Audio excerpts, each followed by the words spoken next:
MS Dia Preview, informação até você. Isso mesmo, a gente não gosta da política, a gente não entende a política e a gente não acredita na política. Porém, tem gente que dá um passo além e vai para a política para ver se consegue sanar todas essas dúvidas e tentar resolver as coisas. É a história do tem gente que reclama e tem gente que vai e tenta fazer a diferença. Esse entrevistado de hoje foi alguém que cruzou essa linha, passou por uma candidatura, não venceu, mas ele tem um ângulo de observação muito mais definido do que a maioria. Eu falo com o João Victor James e se eu fosse você, ficava no vídeo.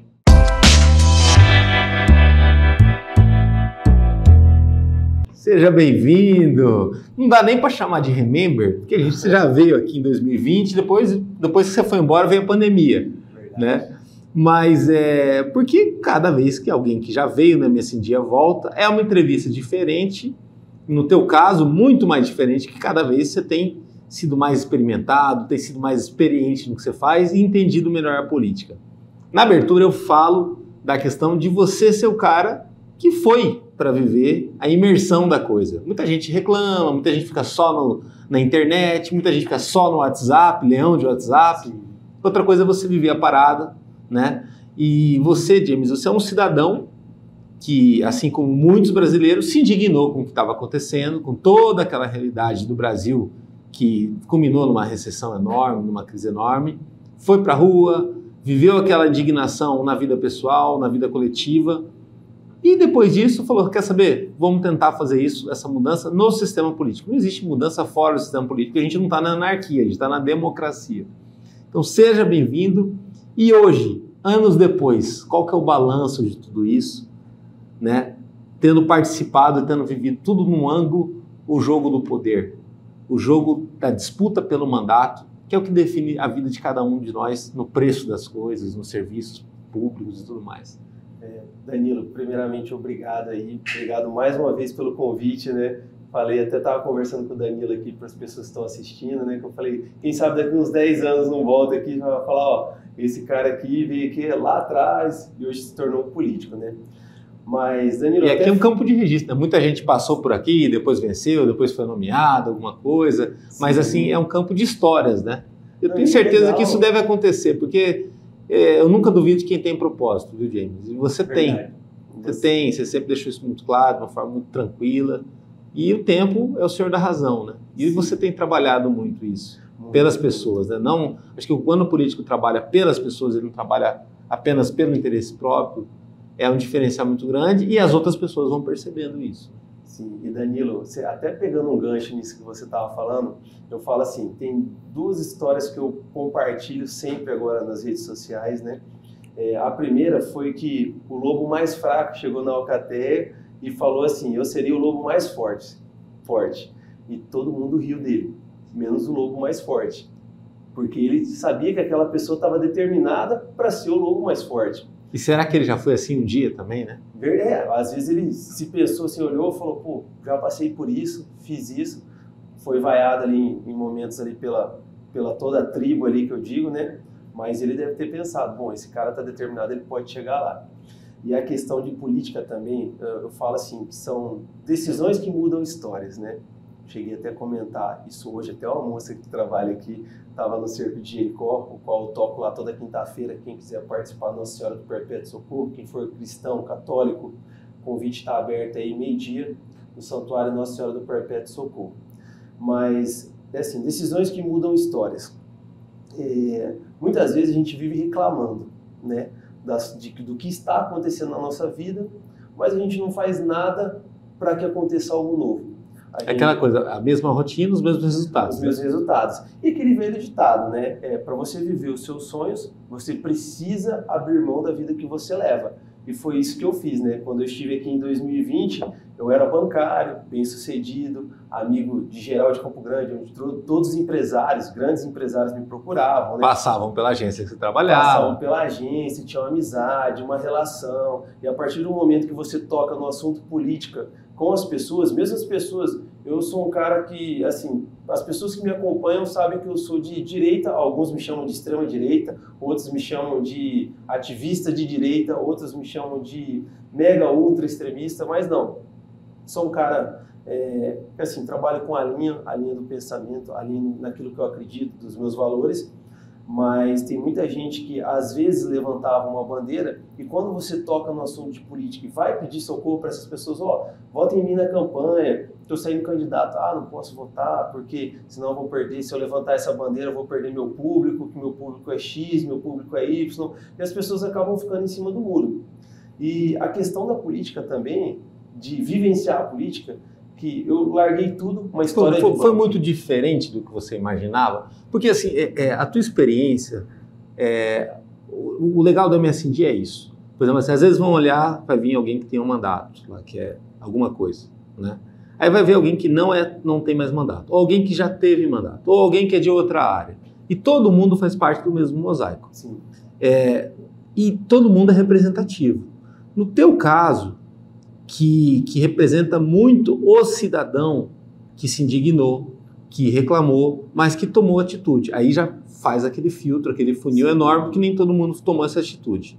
E você fez trabalho social, você tentou ir além no discurso e falar assim, quer saber, vamos transformar então? Aí já um monte de amigos já não atende telefone, já não vai para o sábado fazer trabalho social com você, e muito menos às vezes vota, né? Ou acompanha pelo menos a sua trajetória.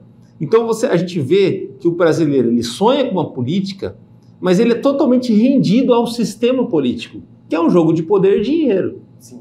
A gente vê que é isso, de poder e dinheiro. Você sentiu um pouco esse isolamento já numa pré-candidatura? Sim. Porque depois você se candidata a vereador em 2020. Era uma eleição de pandemia e tal. Mas o político ele acaba ficando sempre isolado. Primeiro que seja o político mais famoso ou que está começando, ele tem o preconceito por ser político. Sim. E fora isso, tem a questão do eleitor, que ele não entende a pessoa que vai transformar, que quer fazer alguma coisa diferente, que nem você fala de direita. O Brasil ficou na esquerda aí durante décadas e décadas, né? Eu tenho 41 anos, acho que eu só vi governo de esquerda até chegar o Bolsonaro. Aí quem é oposto a isso é de direita, não quer dizer que é radical e tudo mais. Claro que toda vertente política tem os seus radicalismos, mas também não dá para estereotipar, né? Não Como dá. que foi também esse isolamento, essa decisão, que na verdade é um amadurecimento? Você passou por isso? Para a família entender, para o namorado entender, para o amigo entender, para o desconhecido também entender. Todo mundo vai pensar assim, esse cara está querendo política para ganhar um mandato, para ficar de boa, como se a política fosse um concurso, né? Sim, sim. Infelizmente não é, né? Porque entra muita gente que não tinha que ter entrado. E muita gente, Danilo, pensa assim, sabe? O cara quer ser político porque ele quer fazer coisa errada, ele quer ganhar dinheiro, mas é o oposto, né? Eu falo, no meu caso, tem políticos bons e tem políticos ruins, né? Não podemos colocar todos na mesma prateleira, né? É verdade. E a experiência que eu tive, cara, foi assim, no começo, graças a Deus eu tenho uma cabeça muito boa. Porque quando você entra na política, quando eu comecei com trabalho social lá atrás, foi em 2018, atendendo periferia, que não foi por questão política, foi por questão de igreja, né? Foi por questão de crenças. E vale a pena dizer que as igrejas elas seguram uma bronca grande no Brasil, Segura, né? Rapaz. Onde o poder público não dá conta ou ignora praticamente, e a sociedade civil também fecha os olhos, vai estar lá a igreja trabalhando, principalmente as igrejas protestantes, né? E a igreja católica tem alas que ela consegue fazer isso, mas tem uma grande parcela, eu sou católico, que praticamente ignora a realidade, que é só ir lá na missa, de vez em quando, vai lá, rezou tal, e vai embora para casa, paga os impostos, tá beleza. E, né? Danilo, até você falando da igreja, eu falo assim, eu sou devoto de Nossa Senhora do Perpétuo Socorro desde quando eu me entendo por gente, quando eu comecei a frequentar a igreja em Campo Grande, né? Foi a minha primeira igreja, a qual, assim, vou nas igrejas evangélicas, vou em todas, vou conhecer, o pessoal me chama, eu vou para conhecer, mas eu sou da igreja católica, sou devoto.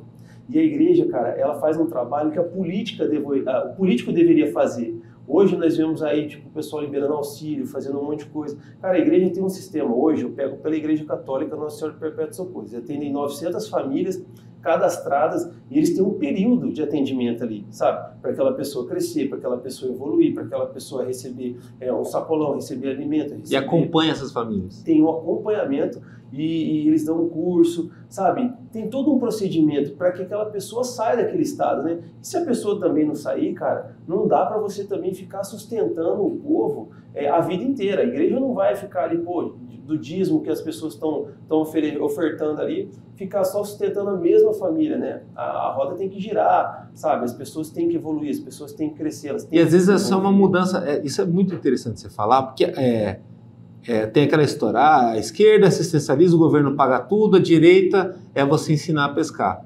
Sim. Tem que ser um pouco dos dois, porque o Brasil é um país com muita pobreza, muita miséria. Mas não dá para deixar de ensinar a pescar, porque muitas vezes é a postura de quem está ajudando que vai determinar a postura do ajudado. Com também. Certeza. É isso que você está falando, é fundamental. De repente fala assim, ó, ajuda por 6 meses, meu irmão. É 8 meses, é 1 ano. Depois disso, cara, vamos correr atrás. Eu sei disso porque da Prefeitura de Campo Grande você tem o PROINC, que é o celeiro de problemas aí. Hoje em dia, pelo menos na imprensa, falam tanto, polêmicas. Ele é um programa para a pessoa passar por ele e depois buscar a vaga de emprego, buscar capacitação e tudo mais. O governo do estado tem também a sua bolsa social, o governo federal. E são fases para ajudar na vulnerabilidade. Só que não dá para ficar a vida toda na vulnerabilidade, né? É porque tem que se pensar outras maneiras, né? Eles acabam se acostumando. Eu na verdade, encerrei meu projeto social, que eram os Amigos do James, e a gente mudou para a Jota, né? Foi agora no final do ano passado. E você conseguiu rebanhar quantas pessoas? Olha, atendi, nessa jornada, quando começamos, no total foram 14 mil famílias em Campo Grande. Caramba. Nós atendemos. E quantos voluntários contigo? Olha, aí que vem o X da questão. Quando começou o projeto, antes da política, eu tinha 280 voluntários. Cara, é gente, hein? É gente. Tanto é que quando eu falei para sair vereador, em 2020, o pessoal super apoiou e tal, mas foi assim, momentâneo, né? E aí o pessoal começou a dispersar, veio a pandemia, chegou na pandemia, cara, de 280 que a gente tinha de voluntários, nós caímos para 80. Justo no momento que precisava. Justo no momento que precisava. E o pior não era nem isso. Nós íamos fazer as ações, porque assim, eu entendia as pessoas porque tinham pais idosos em casa, né? Avós, avós, então eles não queriam colocar a família em risco. E aí acabava que nas ações no meado de 2020 eram em 4, 5 pessoas, sabe? Aí juntava, quando apertava 10 pessoas para fazer uma ação, numa época que, todo mundo estava precisando bastante, né? E mesmo assim, seguimos em frente. Mas aí o que eu senti? Entrei para a política, fui candidato a vereador, não venci. Para mim, na verdade, foi um aprendizado, porque eu pude entender como funciona partido, né? Não é fácil. Hoje em dia, muita gente às vezes critica assim, fulano está em partido, não é o partido do presidente. Cara, você sabe quem toma conta do partido do presidente aqui em Campo Grande? Você sabe quais são os partidos de direita? Você sabe se as pessoas que estão gerenciando o partido de direita no seu estado, no seu município, se são pessoas de boa índole? Então as pessoas às vezes faltam um pouco de conhecimento, né? Naquela altura do campeonato, até quando a gente faz a entrevista, que é nesse recorte de janeiro de 2020, se eu não me engano, você era um dos expoentes, uma das estrelas do Novo em Campo Grande. Sim. Que no Mato Grosso do Sul é um partido que não é tão estabelecido. Em Minas Gerais os caras têm um governador. No estado de São Paulo, nos debates, o candidato do Novo brilhou. Então, assim, é um partido que conseguiu já a bancada federal, tem bancadas estaduais, muito por conta daquela história do Renove Brasil, né? Tal, sim, do Renove. E aí, como que foi participar de um partido que tem é tão disruptivo, assim? Que ele fala que não pega dinheiro público, que ele aposta numa mudança radical da sociedade e que, por conta disso, ele tem uma dificuldade de infiltração nas outras camadas, nas várias camadas da sociedade. Sim, o Novo foi o primeiro partido que, na época, até mandar um abraço para o Guto Scarpante aí, que é o brother que me atendeu lá, acho que hoje deve ser um dos presidentes do Novo aqui daqui de Campo Grande. Quando eu entrei para a política, quando eu comecei nesse ato de 2018, da manifestação, de ir para a rua, de me indignar, eu não conseguia achar abertura, eu não entendia de política na prática. Minha política era ir para a rua, fazer manifestação, levar o pessoal, subir no carro, falar. Viver o sentimento de cidadão que você estava tendo. A indignação das pessoas que estavam lá. Então eu sentia muito essa dor. E aí o único partido que eu saí batendo porta, sabe, para ver na época quais partidos eu poderia estudar, e o único que não precisava de padrinho, você não tinha que pedir bênção para ninguém, era o Partido Novo. Só que eu não entendia qual era o conceito do Novo. No começo eu só sabia assim, o partido que não usa dinheiro público. Eu falei, já me identifiquei, né, cara? Não usa dinheiro público, eu sou o cara que defendo muito isso, então, Você também é contra o fundo eleitoral, né? Sou contra o fundo eleitoral. O fundo eleitoral, acho que ele seria ótimo se no Brasil chovesse dinheiro para todo mundo. Sim. Aí seria bom para o político e para todo mundo. Agora, num país que tem falta tanto dinheiro para tanta coisa, sobrar o dinheiro para o político que já ganha bem no mandato, seja ele o que for, se é secretário, se é deputado, se é vereador, se é prefeito, se é governador. É complicado ter indo fundo para isso, né? Claro que gera emprego e tudo mais, mas assim, é meio desleal, né, com a sociedade. Desleal, né? É muito desleal, Danilo, porque eu falo assim, cara, o fundo eleitoral, ele vem estipulado para os cabeças. É muita gente passando a mão no dinheiro público, que eu falo assim, eu não sou... Mas cai sempre num caixa só, né? Alguém vai sair beneficiado dessa campanha, né? E aí você acaba colocando o seu nome a jogo ali, às vezes você pega um fundo eleitoral. O pior é que na campanha agora de 2022 eu usei um pedaço do fundo eleitoral. É porque todo mundo fica obrigado a usar, até quem é contra, que tem aquela história, você é contra, mas você usou o fundo eleitoral. Tem muita gente. Mas espera aí, se o cara que é contra não usar, ele não ganha, ele não concorre. E aí vai sempre ganhar só o cara que é a favor, então nunca vai mudar. Como a regra do jogo é ganhar ou perder, tem que usar, né? Mas ser contra ou a favor é outra opinião, né? Eu falo assim, eu tomei como lição, Danilo, a questão do fundo eleitoral, porque assim, não era um candidato favorito, vim para completar a chapa. Em 2022 você fala. Em 2022 agora como deputado federal. Mas eu tinha uma pretensão de voto, então... as pessoas, quando você fala assim, ó, você tem acesso ao fundo eleitoral, as pessoas só trabalham para você se você pagar. Elas não vão ser mais seus voluntários. Que é a história do sistema político meio que ser imperativo na sociedade, nas pessoas. Embora as pessoas queiram uma renovação, na hora do sistema, da hora da política, é a hora de ganhar o dinheirinho, é a hora de ver quem que está pagando mais, de leiloar a própria dignidade, e aí nisso daí, boa parte dos votos são definidos assim. Não é nem a compra de voto, é o pertencimento do voto que é leiloado, né?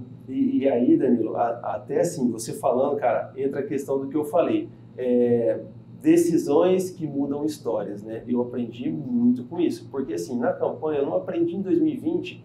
Na verdade, eu fui jogado ali pelo populismo, né? Como você está com alta popularidade, seu projeto está dando certo, você fala, cara, eu vou tentar, eu vou lutar pelas pessoas. Tinha um projeto legal. E era pelo projeto, né? Continuidade do projeto. Para dar continuidade no projeto. Cara, nós fizemos tantas leis top, sabe? Entregamos de mão beijada assim para o vereador, e o vereador ele não queria fazer o projeto de lei porque teria que ir o nome dele, ele não gostaria tipo assim de compartilhar a ideia que foi de uma pessoa que não é política.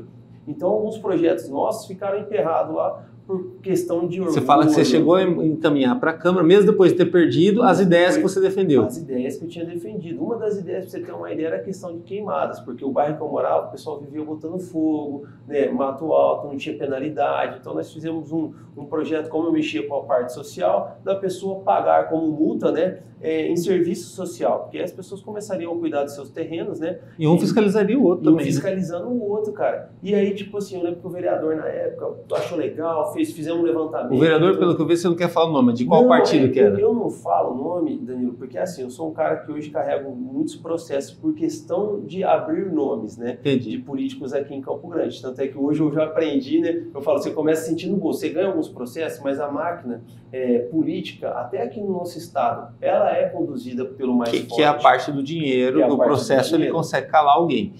Mas assim, bom, eu não ganhei nenhum processo, até onde eu sei, as pessoas gostam da MS em Dia, alguns não gostam de mim, mas faz parte também, uma figura muito unânime, muito ruim. Eu lembro da última vez que eu tinha te visto, uma das vezes que eu tinha te visto em 2022, na convenção do PTB. Sim. Eu estava passando pelo Jandaia, vi uma movimentação ali, entrei, né, e vi o lançamento da campanha do PTB, o vídeo do Roberto Jefferson, a chegada do Delcídio e tudo mais. Inclusive o Otávio Figueiró, que ainda não veio no programa, mas seria interessante trazê-lo aqui também, porque é um cara da renovação, sim, também um cara bem descolado, bem inteligente, correria. E ali, como jornalista, que eu não, dependendo da função que eu já exerci, eu sempre sou um jornalista, tenho alma de repórter. Eu percebi um partido forte que tinha dificuldade de se entender como esquerda ou direita, porque você tinha o Roberto Jefferson guinando para a direita, mas a história do PTB é de esquerda, então, e mesmo assim dificuldade para se portar no centro, uma identificação com o Jair Bolsonaro, por conta do Jair Roberto Jefferson, mas por conta do próprio Jair Bolsonaro também. Sim. A figura do Delcídio bastante desconfortável com aquela situação, e um cara que já foi senador da República, que é um cara super inteligente, um dos caras mais inteligentes da política, bastante alheio a tudo aquilo, cansado, abatido, que até no discurso sentou. o que não é muito comum na política. Então eu olhei para o lado e falei, porra, eu estou vendo energia no Otávio, eu estou vendo o James aqui conversando com as pessoas, eu estou vendo uma plateia calorosa, num ambiente pequenininho ali e tudo mais. O próprio Roberto Jefferson, até num vídeo, que vídeo é fácil gravar com emoção, que errou, grava de novo, né? Mas o Delcídio cansado. Até que ponto aquele cansaço do Delcídio, ou aquela falta de motivação do Delcídio por disputar num time mais modesto, um time com menos dinheiro do que o PT de 2010, o PT lá de 2002, pesou para a campanha proporcional do PTB? Cara, e pesou, Danilo, até deixar esclarecido que muita gente às vezes fala assim, pô, James, você foi pro PTB, o partido que o Delcídio do Amaral estava presidindo, né? Na verdade, foi uma estratégia política nossa, do nosso grupo lá atrás, né? Quando o Jair Bolsonaro ele não tinha partido, nós não sabíamos para qual partido o presidente iria. Então nós distribuímos o grupo, né? Falou, James, você vai pro PTB, por quê? Porque você tem uma parte foi pro PL, outra foi pro PL, o pessoal foi o Contar foi pro PRTB, republicanos, um pessoal foi pro republicanos, outro pessoal foi até pro PSL, que na época era PCL e depois migrou, mas tinha um pessoal cadastrado no PSL antes da fusão, no PSC. Então nós distribuímos o time, cada um para um partido político. Por quê? Porque você precisa de um partido político para concorrer. Com certeza. E também se o presidente abraçasse o partido, já teríamos um integrante lá dentro para poder, tipo assim, trazer o restante do time para a gente acomodar e disputar as eleições.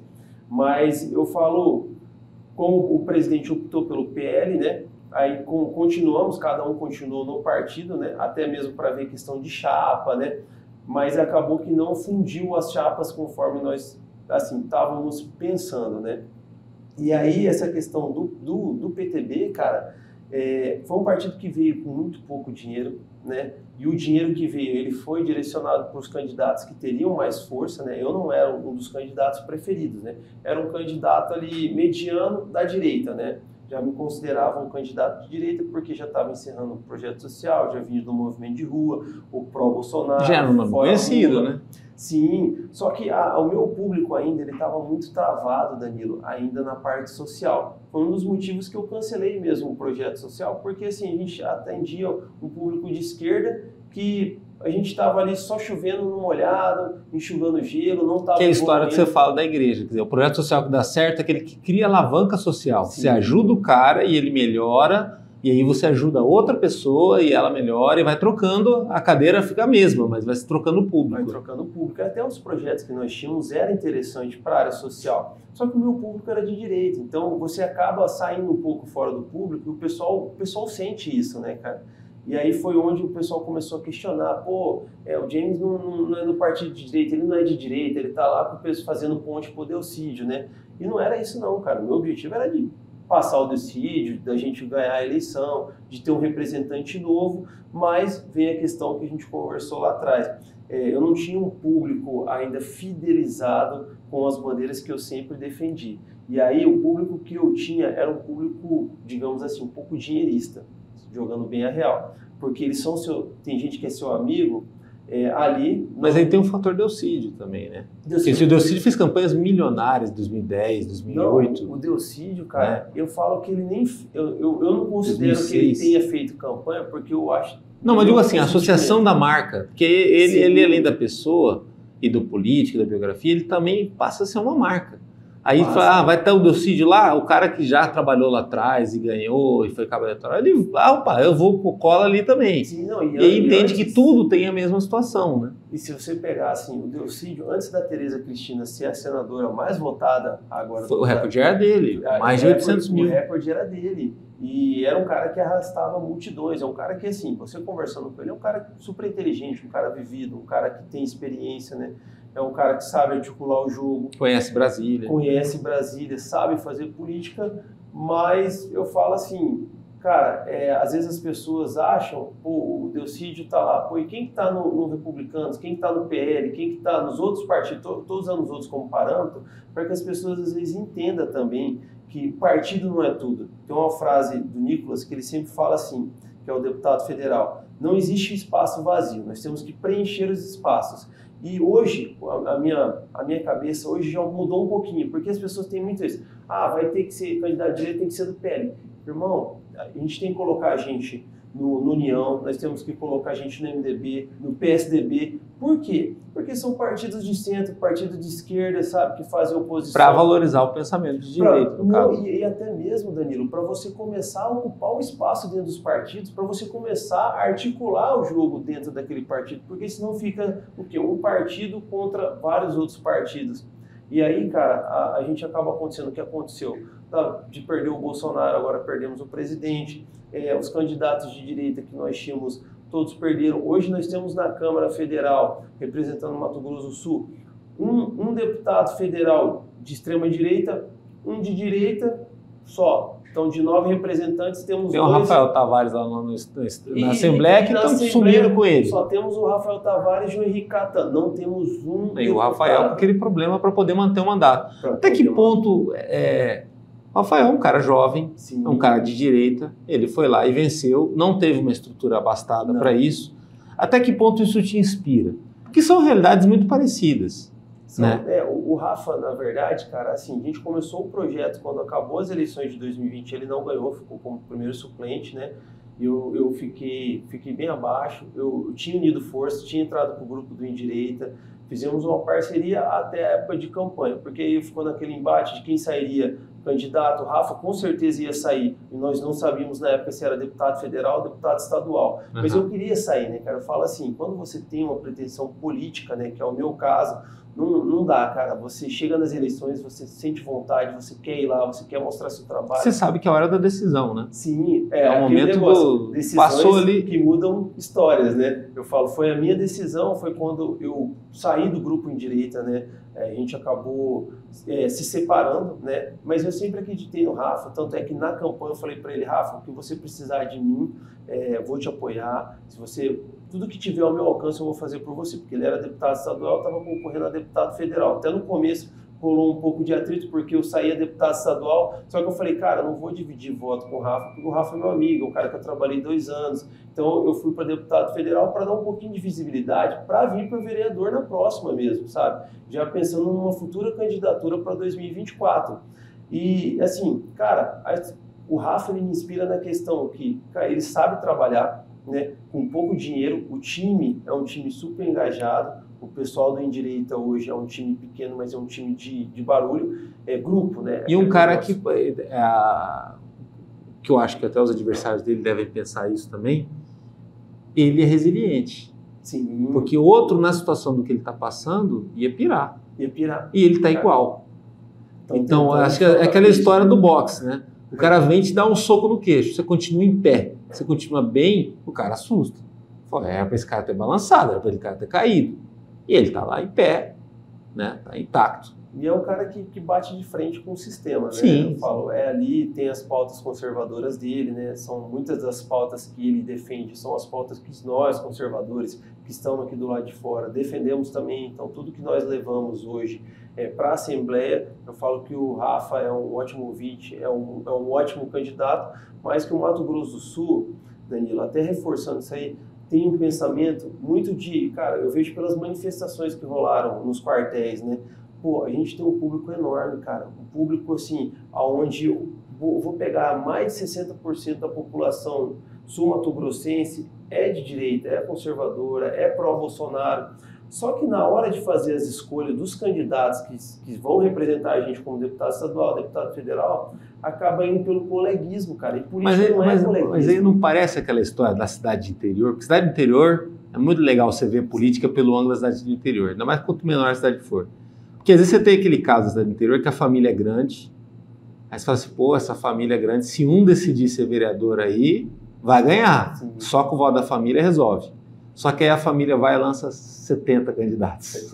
Aí você vai ver um monte da família, tudo com pouco voto, e aí outros menores ganham. A direita no Brasil e em Mato Grosso do Sul, falta ela ter uma unidade, né? Falta. A candidatura do Contar mostrou isso, né?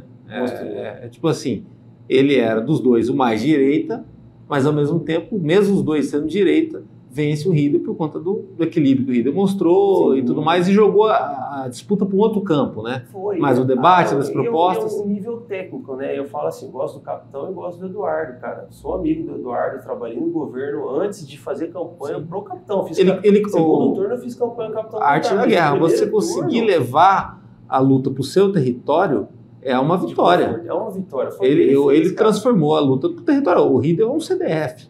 Sim, a verdade é essa. Que é o governador de Mato Grosso do Sul? É um CDF. É um cara ali, né? Tipo assim, não tem aqueles caras cobra que ganha concurso, sim, que vence, que passa no concurso aqui em outro lugar, e escolhe onde ele vai. O Rieder é isso. Ele levou a luta para isso. Talvez se a luta fosse mais rua, mais sol, mais não sei o quê, o contrário levaria vantagem.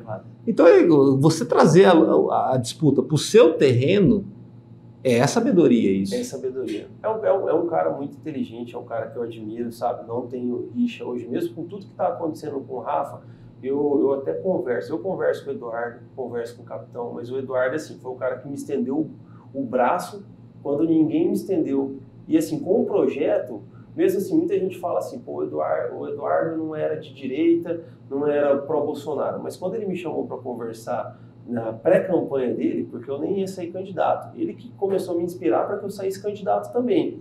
Ele falou assim, James, eu preciso de você para movimentar uma ala de direita, montar um comitê, fazer isso. Cara, eu achei aquilo maravilhoso, sabe? Porque ali eu comecei a construir o meu grupo. Hoje eu tenho um grupo, sabe? Que é os conservadores do MS. Mas eu não tinha um grupo político de direita. E assim, o Eduardo foi o cara que abriu as portas para que eu criasse o meu grupo, me ajudou a criar logo. Que é o que um líder faz, né? É você inspirar outros líderes. Faltava isso um pouquinho para o Contar no passado? Ou ele entrou na zona de conforto de acreditar que pelo fator Bolsonaro, naturalmente ia surgir esse líder e ele só teria que conectar essas pessoas? Cara, o Contar é assim, ele vou dizer, é um professor, é um líder também, né? Sim. De rua, levantou muito a bandeira. Um cara muito equilibrado, né? Muito estruturado também. Eu falo em concurso, ele passou na mão, né? Ele passou. Não, eu falo que o único... Eu falo assim, por mim, cara, às vezes alguém pode se chatear do grupo, as pessoas de direita podem se chatear, mas o Contar, ele perdeu a eleição, na verdade, para ele mesmo naquele momento do debate. Foi ali, cara, que eu recebi tantas mensagens. Que é a história do momentos que decidem tudo. Decidem tudo isso. Decisões que mudam histórias. Porque, igual você falou, o Rieder trouxe para a zona de conforto, provocou ele para vir para a zona de conforto dele. E ali no debate, cara, eu estava fazendo campanha para o Capitão Contar no segundo turno. E eu recebi chuvas, sabe, de pessoas que começaram a falar que não votaria mais. Sabe, por conta de algumas falas, por conta de não sei o quê, que hoje o público, ele quer saber o quê? Assim, o público que eu trabalhei, o que eu fiz campanha, né? Não vou generalizar. Que é o lance de você estar dentro da política, você começa a ver quem está fora de outra forma também. Sim, né? Porque as pessoas que estão, elas querem propostas, elas querem o cara CDF, sabe? O cara fala bem, o cara tem projeto. Pô, o Rieder é um cara que viveu no governo, é um cara que transformou o governo, é um cara que está lá dentro, conhece cada centímetro ali do governo, né, da estrutura do Mato Grosso do Sul. Eu até digo que numa campanha, eu falo, eram poucos candidatos que estavam preparados para assumir uma governança. Era o Capitão Contar, Eduardo Rieder, e vou pegar aí um candidato que eu acho que estaria preparado na época, que era a Rose Modesto. Eu achava que ela também estaria preparada. E foi vice-governadora. Foi vice-governadora. Aí tinha o Putinelli com todo aquele histórico, mas é um cara que também já conhece o governo, já sabe como lidar. O perigo é ele fazer outro aquário, né? Não dá muito certo. Não dava, cara. Vai que ele resolve ter um ali na Afonso Pena, aí faz outro lá na Mato Grosso, lá na Moreirinha, lá tá. Outro aquário, tá. Louco, outro aquário. Não, vai ser só 80 milhões. Não, aí vira 400 e tal. Cara, mas eu digo mas assim, vai talvez concorra no que vem a prefeito de Campo Grande. E é um cara muito legal também, né? O problema do político é ele ser legal, às vezes. Cara, eu vou te falar uma coisa, Danilo, que entende muito, tem 40 anos de política, né? É engraçado. Mas eu acho que o grande problema dele foi aquele finalzinho de mandato de governador, né? Que ali, o voto de... Eu falo isso porque assim, por que eu botei o Putinelli na conversa? O voto de direita em Mato Grosso do Sul foi por muito tempo do Putinelli. Aí, de repente, você vê toda essa transformação do Brasil, Bolsonaro e tudo mais, o voto de direita não cola mais no Putinelli. Por quê? Por conta das obras que ficaram, por conta do aquário. e por conta até do ostracismo que ele fez e ficar muito vinculado ao partido. Ele é um cara muito ligado ao partido dele. Ligado ao partido. Ele só teve esse partido a vida toda. E o partido dele, nacionalmente, não estava vinculando-se à direita. Não. Então, assim, aí você pega aquela eleição e explica muito claro quando o Bolsonaro cita o nome do Contar naquela quinta-feira, por que o voto de direita sai do Putinelli, o que tinha no Putinelli, o que tinha um pouquinho para Rose, E tinha migra bastante para o Contar. E aí o Contar vai para o segundo turno da forma como foi, né? Da forma como até foi. Liderando. Exatamente. Eu falo assim, cara, a questão do político, eu vou pegar quando eu era do Endireito Imenso, sentou eu, o Rafa, o Danilo, a Zambuja, e nós, tipo, estávamos indo, quando a gente começou a ir em partidos, né? E aí era só figurão em partido, né? Você senta com o Putinelli, no MDB, com o próprio Delcídio. E uma coisa que o Rafa falou, que até o cara da Jovem Pan tinha falado, cara, que é muito engraçado. Você senta com o político da velha política, odiando ele. E você sai de lá querendo já até fazer um churrasco pro cara, porque o cara é muito bom de conversa. Eu pago picanha. Eu pago picanha. Tô falando. O Putinelli conseguiria fazer um outro aquário tranquilo. Ele convence a gente em 10 minutos. Convence, cara. Bem conversadinho ali e tal. Uai. Ele explica e começa a entrar naquele discurso que vira um loop. Quando você vê, tá saindo um aquário lá na Moreninha. Danilo, você pegou o Lula, cara, virar presidente pela terceira vez, cara, pra você ver como que esses caras são bons de articular o Mas o brasileiro, ele gosta do discurso, da conversa mole. Essa é uma coisa que a direita tem que aprender a vencer isso ainda. Cara, e é difícil vencer essa conversa boa. Essa conversa gostosa. Ela cai no ouvido, ela muda histórias. O cara, às vezes, ele tá puto com a fila do banco. Ele tá puto com o dinheiro dele que não tá dando conta. Aí o político vai e fala uma coisa bacana, sai na Globo, sai no negócio. De repente, quando ele vê, ele tá feliz. É melhor que uma Neusaldina o negócio. Não, e isso é uma coisa que parece até colonial no Brasil. Dom Pedro também foi um cara perdido aí, que não sabia o que falava, né? Reeditava a própria história ali, saía daqui, saía para lá, ia para Portugal, falava H também. E todo era uma figura altamente popular na época, apesar das insurgências que tinha na sociedade, né? E eu falo, na verdade, Danilo, se você para... Eu falo isso porque você é um cara contido, um cara equilibrado, educado, e você fala sério. Sim. Entendeu? Apesar de você ser carismático, você é um cara que você fala sério. E é complicado você vencer quem vem de ilusão, né? Quem vem de ilusão. Esse é o problema. As pessoas... o que eu aprendi muito na política? O papo reto, né? Eu falo, as pessoas, elas não gostam da verdade. Elas querem viver na mentira. Elas querem acreditar na mentira. E a rede social ajuda nisso também. Ajuda. Danilo, hoje, qualquer coisa na sua vida, irmão, que você for fazer, se você falar, você for sincero com a pessoa vai te odiar. A pessoa vai te criticar. Ela vai apontar o dedo na sua cara. Agora, se você mentir para essa pessoa, cara, vou pegar assim, Danilo, um exemplo aqui. Danilo, você é um cara... eu vou falar, você é um cara magro, esbelto, mas aí você não gosta de ser um cara magro. Eu vou falar assim, não, Danilo, você é um cara gordinho, cara, um cara que tá forte, tá malhado. Você vai falar, pô, esse cara aqui, já gostei desse cara. Pô, o cara falou que eu tô malhando, que eu me visto bem. Precisa da aprovação, né? Precisa. Que é aquela questão do o político antigo, ele chega no lugar, num bairro lá, a casa da pessoa tá querendo, ele elogia. O cafezinho. Ele passa um tempo lá, ele fala para a pessoa lá mais humilde que aquela pessoa é da família dele, sim, que está com ele, que pode ligar a qualquer momento que ele vai atender, entendeu? Já chama a pessoa pelo nome, que é uma coisa também muito importante. Já é tática de jogo, já. Entendeu? Sendo que o ideal da eleição era esse cara ali, ele entender o poder dele como eleitor, como cidadão, e ele falar, calma, eu vou escolher o melhor. Sim. E eu vou estudar todos para escolher o melhor. Porque no supermercado, quando a gente vai escolher alguma coisa, de acordo com o dinheiro que a gente tem, você escolhe se você pega o produto A, o B, o C e tal. Por que na política, do cara que vai receber um salário enorme, do cara que vai decidir a vida da gente, a gente não faz isso? Não faz. Como sociedade. Olha, Danilo, é terrível. Nós estamos gatinhando. A direita, ela está evoluindo. Eu falo que ela está evoluindo por quê? Em 2018 tínhamos poucos parlamentares de direita. Hoje já temos um congresso um pouquinho melhor. Mas assim, nós somos um bebezinho, cara, que a gente tem muito que aprender. Tem muito que trabalhar ainda, Temos muito que trabalhar, temos muito que fomentar, porque você pega um cara da velha política, ele trabalha com populismo, ele trabalha com essa questão da carisma, da mentira, né? Vou jogar a mentira, ou a questão do bolso, a questão do dinheiro, que a pessoa ou principalmente, eu falo para ti, James, a certeza de poder. Sim. Entre o cara da renovação, que ele não entrou ainda, ele só vai ter autoridade perante o eleitor o dia que ele entrar. Sim. Então ele vai ter que vencer de algum jeito para entrar. Agora, o cara da velha política, ele está sempre lá. Sim. Então como que vai brigar com fulano ou fulana que amanhã depois ele está lá? Então, puxa, não posso, vou depender dele, vou precisar dele. Então o eleitor, a maioria pensa assim. E se conforma com o cara tá sempre lá. Claro que tem tido renovações, a direita tem ajudado muito nisso, né? A trocar parte da Câmara, a trocar parte da Assembleia e tal. Mas é tudo muito tímido. Se você for olhar da Assembleia, qual foi a renovação na Assembleia? Só uma. Só o Rafael. Então, a grande renovação. Aí você tem o Catan, que é a continuidade de uma renovação. Tem uns 10 deputados ali. Então, refletindo o que você falou do comportamento de eleitorado. Só que chega na hora, o eleitorado ele é conservador com a própria esperança dele. A própria esperança. Ele não confia muito na esperança dele. Ele fala, não, quer saber, eu vou no fulano que já tá lá.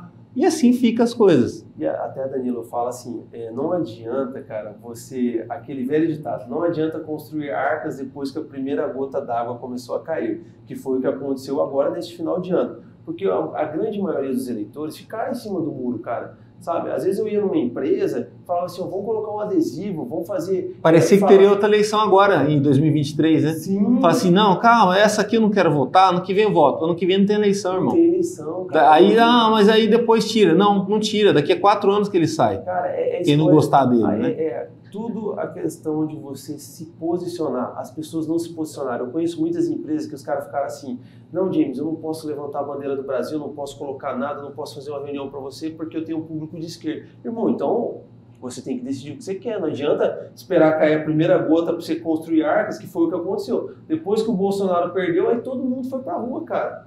Pô, mas por que na hora que estava acontecendo, cara, aquele velho ditado, quando nós tiramos nossas armaduras de guerra, cara, você fica vulnerável. Foi o que aconteceu com o Brasil. O Brasil tirou a armadura porque achou que a eleição estava ganha. E o que o Lula fez? Ele foi lá e trabalhou com aquele pessoal que era, digamos assim, a grande minoria, mas ele pegou o público que era totalmente o contrário do público. Pelo que você está falando, assim, é como, para quem está assistindo a gente agora, é como se fosse, claro, como se ganha ou se perde uma eleição. A abstenção foi maior no público do Bolsonaro do que no público do Lula. Dentro do público Lula, teve menos abstenção. Aí você tem o cara neutro que fica voando no meio. Essa galera não vota mesmo. Às vezes ele não gosta de votar, ele fica ali a política. Mas aí, quem que vence a eleição? É quem consegue dominar o próprio grupo. E aí nisso o Lula foi com tudo e conseguiu. E nós perdemos também, muita gente votou no Bolsonaro, no presidente, pegava aquela galera da época do MBL, que não sei o quê. Eles tinham um pessoal que era de centro que votou pela indignação. E que nesse decorrer ficou ali, sabe? Não concordava com o Bolsonaro, não concordava com o Lula. Só que, cara, a pessoa pensa, eu não gosto do Bolsonaro por conta do que aconteceu. Mas assim, eu nem sei se eu podia falar isso, vai derrubar o canal e tal. Mas cara, onde o Bolsonaro ia, um monte de moto e gente lotado de tudo mais, independente de quem gosta ou quem não gosta do cara, era um fato social, aquilo estava. Com certeza. O Lula não consegue sair na rua direito. Não. É sempre evento fechado. Aí o bolsonarista, ele, ainda mais na época da campanha, ele estava bem dedicado, ele se posicionava, ele se apresentava e tudo mais. Era fácil ver gente assim. Onde você ia, tinha gente assim, muito claro. Muito. Aí, esses caras, eles elegeram vários deputados federais. E a conta não fecha, né, Danilo? Então, vários senadores. Onde foi parar o voto de presidente dessa galera? O eleitor ele é muito louco, também esquizofrênico, de votar num deputado de direita, num senador de direita, e não votar no presidente. Eu vou me abster do voto presidente. Vou botar aqui 99 e foda-se, não, olha. Que conta é essa? É tudo muito estranho no Brasil nesse sentido. Aí, claro, teve a questão do dia 8, né, que foi aquela coisa toda, que teve os absurdos. Mas vai entrar para a história, daqui a alguns anos, difícil de entender isso. Como foi que isso aconteceu? Agora já está feito, o Lula está eleito, está lá presidente, tal, pela terceira vez na sua história. Mas difícil de entender. O que também é difícil de entender para muita gente é ver você, com alguém que é uma postura de direita, às vezes podendo ser amigo e um cara que entende, que consegue entrar numa conversa franca e equilibrada com o Alex, que não é mais Alex do PT, mas um dia foi Alex do PT. Isso é muito também do amadurecimento, de saber aprender, de conversar com todos os lados, que tem também o lado da questão humana mesmo, né? Tem hora que não é ideologia, você fala assim, não, porra, esse cara é inteligente, esse cara já passou por muita coisa, esse cara já viveu a política, e rola essa troca de experiência. Não tem como amadurecer e crescer sem isso. Como tem sido também esse fluxo de informação que vai de você para ele, dele para você, ele tem um carinho grande por você, você também é um cara que você respeita muito ele, e aí mostra um Brasil que a gente sonha, né? Que os dois lados consigam conversar e um aprender com o outro e às vezes, dependendo da situação, até trabalhar junto. Acontece no Congresso, mas a duras penas, a uma dificuldade. E se acontecer na sociedade, projeto social como que você teve, sim, vai ter gente dos dois lados. E assim, Danilo, muitas vezes a gente olha assim, dialogar com alguém do PT, alguém da esquerda. Cara, existem políticos e políticos, né? Eu pego hoje, o próprio Nicolas, ele fala assim, vão ter pautas que eu vou votar a favor, vão ter pautas que eles vão votar a favor, que é a favor do povo, e vão ter pautas que se diz com caráter, com seus valores, que hoje, o que eu uso hoje, pegando o Alex do PT, é assim, eu trabalho hoje no grupo Vale Bruno, né? É um grupo que é assim, dono das redes Boticário, quem disse Berenice, né? Tem algumas grandes empresas na franquia. Os donos, proprietários, são de extrema direita, sabe? Mas a franquia, que não é uma franquia feita por eles, é uma franquia singular, sabe? Mas aqui no Mato Grosso do Sul é de direita, né? E aí, quando eu procurei a Prefeitura de Campo Grande para fechar parcerias mesmo, né? Foi através do Diego, que é um amigo meu, eu precisava, nós tínhamos... E a outra promessa grande da política para o ano que vem, né? Sim, ele é uma grande promessa e assim, um cara bom. Mas aonde que você vê a questão do diálogo, em atender a população? Nós temos um programa que chama Boa de Sustenta, né? O qual eu estava encarregado para poder, assim, trazer a parte sustentável do Boticário junto para a cidade. Que é a questão da renda do autônomo, de oportunidade. Renda de autônomo, de pegar a questão de praças abandonadas ou praças sem manutenção, nós adotarmos a praça, que esse foi o meu primeiro contato com o Alex, né? Porque o Alex é o secretário da prefeita. Então, quando eles fizeram a ponte, falaram, com ele que você vai dialogar. Qual foi o meu projeto hoje, o nosso projeto que estamos em parceria?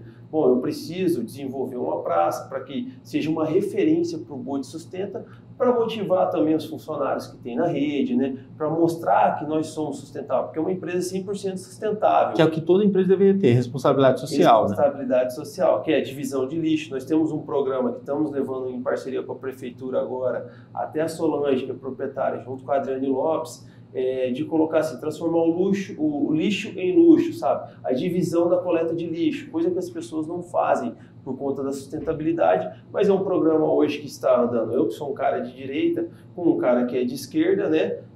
Com uma prefeita que eu digo que é de centro-direita, né? Mas é um projeto assim, em prol da sociedade, em prol aqui de Campo Grande, que a gente vai trazer benefício.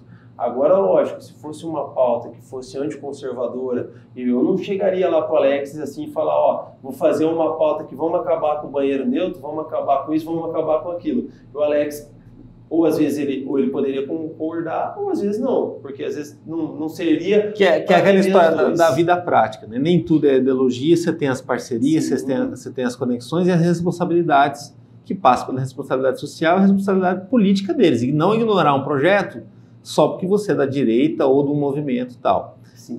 No caso da prefeita, ela já está há pelo menos mais 8 anos no Paço, né? Foram os 2 mandatos completos, vai chegar a 8 anos no Paço e pode chegar a 12, seria na história de Campo Grande a pessoa que ficou mais tempo no Executivo Municipal, caso ela consiga isso. Uma mulher. Caso ela não consiga 8 anos, já é um avanço muito grande.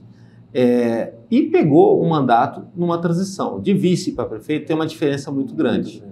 Ela tem sido alguém muito acolhedora. Tem um projeto que vai para os bairros, onde ela vai lá, senta, atende as pessoas diretamente. Fora isso, ela também tem sido assim no dia a dia, conversando com pessoas, atendendo e ouvindo projetos como esse seu. Você acha que esse é o grande diferencial? Isso salva um pouquinho Campo Grande desse momento tão difícil que a cidade está tendo ao chegar a 1 milhão de habitantes e passar por tanto perrengue? O Danilo fala assim, em relação à prefeita, assim, os pontos que eu tenho com ela são positivos, né? Porque me recebeu de portas abertas, assim, o pessoal do gabinete entendeu o nosso projeto, está de acordo com as pautas que ela defende. Então, ela acolheu o grupo Vale Brum junto com o James, né? Ela acolheu o James para os projetos que nós levamos para ela. E assim, pô, eu vou dizer assim, em outra prefeitura eu não tive portas abertas para levar. Não é tão simples ser como ela, né? Não é tão simples. Essa questão de a gente conseguir transformar as praças que nós estamos nesse projeto, que vai começar agora o mês que vem, cara, a gente já tinha tentado uma conversa antes e não tínhamos conseguido a abertura, cara. É uma coisa em prol dos bairros, cara, em prol das pessoas, às vezes, que tem uma praça abandonada ali, de pegar a iniciativa privada para tomar conta, sabe? Para valorizar o dinheiro público, né? E a gente poder também ajudar com a iniciativa privada. E ela abriu essas portas. Um ponto positivo que eu quero até deixar registrado aqui foi da questão que nós comentamos, sabe? Eu até estava conversando no gabinete do deputado estadual Pedrocian Neto, junto com a Mila, sobre a questão de levar para o governo o aluguel social para mulheres que sofreram violência doméstica, né? O nosso era violência doméstica, então a prefeita já adotou isso aí para a prefeitura de Campo Grande, deu o start, entendeu? Um ponto super positivo, cara, porque é uma pauta hoje que está em uma crescente muito grande, que o meu trabalho hoje é o quê? Dar oportunidade para as mulheres que estão ali presas numa dependência do marido, né? Que às vezes não largam daquele relacionamento tóxico. Por conta da renda, porque não é tão fácil conseguir um outro emprego formal. Não consegue, a pessoa vai sair da casa dela, cara, pensa aí, a mulher, ela não tem nem quarta série, às vezes porque o marido não deixou ela estudar, enquanto ele trabalhava e sustentava a casa, né? E aí a mulher cuida do filho, ela vai sair, vai fazer o quê? Não tem trabalho, não tem onde morar, não tem imóvel, não tem comida, essa pessoa vai ver como, cara. Então, pautas como essas têm que ser avançadas, né? Não pautas que às vezes a gente vê o pessoal, tantos vereadores que nós olhamos aí em Campo Grande, deputados que levantam 500 tipos de projeto de lei, cara, que não favorecem as pessoas que realmente precisam, cara. Projetos sérios, sabe? Eu falo que às vezes o pessoal tá brincando lá na Câmara. Às vezes você colocar um Rafael Tavares, você colocar um James na Câmara, você colocar pessoas que têm um pensamento, um olhar diferenciado para as pautas, não só conservadoras, mas para as pautas humanizadas, sabe? Às vezes você começa a despertar outras pessoas também que podem ter interesse em vir brigar, e às vezes as pessoas que estão lá mudarem a cabeça daquele vereador, daquele deputado. Que é aquela concorrência do ganha-ganha, né? Às vezes precisa de alguém diferente, fazendo alguma coisa diferente, para o outro se mexer também, senão fica aquela coisa. É porque às vezes o cara tá tímido, né, cara? Às vezes o cara fala assim, eu não vou me manifestar aqui. Eu já vi vários, assim, vou conversar com o vereador. Eu conversei com vereadores que me chamaram para fechar parceria para sair candidato agora, que era em reeleição. Mas eu falei, cara, mas e você não defende tal coisa? Ah, defendo, mas eu não fico levantando essa bandeira. Eu falei, mano, então o que você está fazendo na Câmara Municipal? Você está lá para representar o povo, você está lá para servir o povo, mas de maneira coerente, né? Você fazer a coisa certa, não assim, eu vou atender só o público, um exemplo, eu vou atender o público X aqui, sabe? Eu vou atender essa classe. Vou nichar, né? Porque eu vou agradar essa galera aqui. A questão que hoje está em levantamento, tive até uma discussão ontem com uma pessoa que eu gosto muito, sabe? Sobre a questão de um fato que aconteceu também, não vou relatar nome, porque isso tudo hoje é processo. Hoje virou um mimimi, que você falou alguma coisa... Não, você é um cara com potencial concorrente dessa galera no que vem, lançando uma pré-candidatura e depois passando na convenção numa candidatura, que uma forma de te paralisar é com um processo mesmo. Um processo. Né? Eles vão ver você... O jogo do poder não é bonitinho, não é um jogo tranquilo, as pessoas, não é um jogo amistoso. Elas né? fantasiam demais, cara. Igual Sim. Eu falei que ia fazer agora a Páscoa, muita gente me criticou porque eu vou fazer a Páscoa do movimento Fora Lula.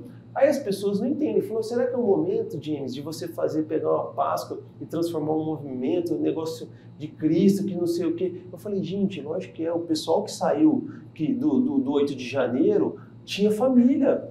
Tem gente que ficou presa e está presa lá, que tinha família aqui, gente que nem participou dos atos, que estavam acampados ao redor. Estão presos e a família ficou passando necessidade aqui, cara.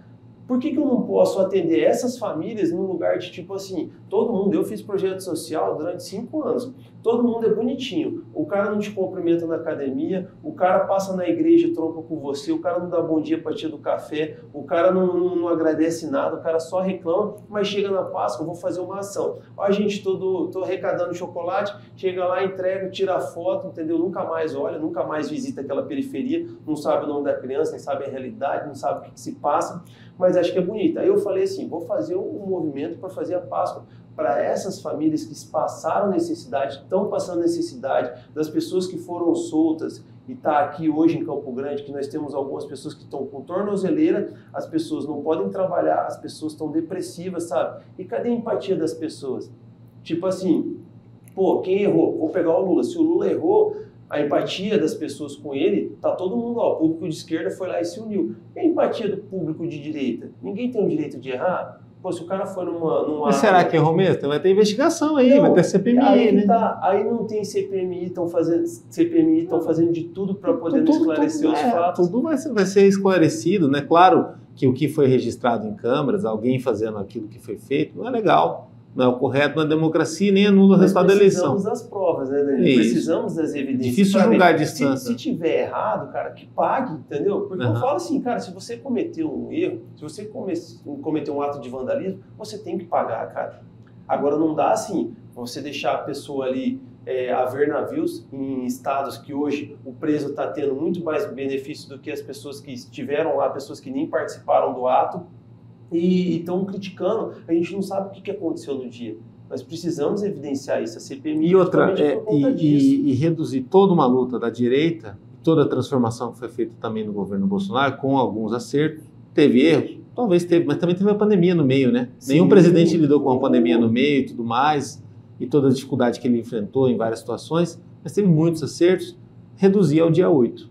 Eu acho que é meio burrice também, se a gente, como brasileiro, pensar dessa forma. As pessoas estão generalizando demais, né? Tem muita gente que participou das manifestações que deixaram de acreditar no presidente Bolsonaro. Eu falei, gente, não é porque o barco está afundando que você tem que pular dele e deixar um soldado morrer sozinho, cara. Você não sabe o que se passa na cabeça do presidente. Às vezes o cara não tinha nada para falar ali, entendeu? Por quê? Cara, a situação era essa, ele não podia fazer nada. Mas não é uma coisa estranha? Por exemplo, o Bolsonaro é sempre avaliado como homem de carne e osso. Uhum. O Lula é sempre avaliado como estadista. O Fernando Henrique também.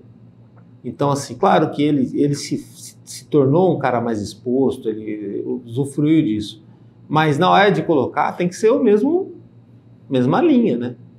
A mesma régua para todo mundo. A mesma régua para todo mundo. Mas Danilo, política, cara. Política, as pessoas fantasiam muito. Ele foi um cara que ele quebrou o sistema também, né? Ele enfrentou o sistema. Então também tem toda uma mística em cima dele. Enfrentou o sistema sozinho. As pessoas às vezes criticam ele, que pô, fala besteira, tomou atitudes. Cara, é um cara que jogou o jogo sozinho, entendeu? Eu também tenho essa impressão. Ele venceu em 2018 sozinho. Sozinho. Né? E o Paulo Guedes, olha, foi um ninja, viu? Porque ele conseguiu durante 4 anos manter o Brasil ali na linha. Com tudo que nós passamos e fechamos caixa positivo, cara. É isso que as pessoas não entendem. Mas eu falo assim, vamos avaliar. Eu sou o tipo de cara assim, eu sou anti-Lula, né? Eu sou anti-PT, anti-esquerda. Mas, assim, boas práticas, a gente vai lá, a gente aplaude. Mas assim, vamos acompanhar o governo, estamos fiscalizando tudo que tiver de errado, vamos expor. Eu sei que hoje a liberdade que é como tem que ser a política, né? O parlamentar, o vereador, o deputado, o senador, ele também é um fiscal. Sim. E é legal ter essa disputa, porque lembra isso. Todo eleitor tem também que ser fiscal. Também tem que ser um fiscal. Tem a sua culpa, parte de culpa, né? Não adianta isso aí. Não pode ser omisso, né? Eu aprendi isso, eu falo assim, meu pai, cara, ele fala assim, as pessoas criticam muitos, vou pegar agora o próximo cenário que é vereança, né? O prefeito e os vereadores. Mas, cara, a população tem que fazer a parte dela também, sabe? Fazer a parte de cuidar, de não depredar, de tipo assim, de fiscalizar. Pô, tem alguma coisa acontecendo? Pô, população, fulano, tá errado, entendeu? Expor isso também. Cara, as redes sociais veio para isso, né? Para que as pessoas também comecem a se posicionar, para que a gente também conheça os políticos, para ver quem que é político de verdade, quem que é político de mentira. Por exemplo, boa parte da população fica aí, vamos supor, meia hora, 1 hora no Instagram. Custa ficar 5 minutinhos no portal da transparência, ou aprender. Deveria ensinar nas escolas isso aí, né? Nas faculdades. Fica uma dica, né? Verdade. Obrigado, parabéns. Parabéns por fazer projetos sociais, iniciativas, que você se conecta com as pessoas. Que esse eu acho que é o grande diferencial. Isso não se mede por resultados, se mede pela conexão e legado que você deixa. Então você é um cara inquieto e você busca isso. de tempo em tempo, talvez na próxima entrevista que a gente fizer, talvez se não for comigo, se for com outra pessoa aqui no MS Dia, naturalmente isso vai prevalecer no assunto que for conversado. Porque esse é o seu estilo de lidar com a política e felizmente a gente tem pessoas como você na política, porque quando se faz política assim, é o melhor para todos. Não é o melhor para si, não é o melhor para o grupo tal e tudo mais. Então, assim, você tem essa visão e eu acredito que você vai manter essa visão porque está mantendo, né? Já perdeu e manteve. Né? Geralmente o cara perde e muda e você não, você está mantendo, está firme. Valeu. Valeu, irmão. Acompanhe nosso trabalho no www.msdia.com.br ou lá no YouTube tem os cortes, as entrevistas completas e também muita coisa no Instagram e no Facebook do MS Dia. Até a próxima.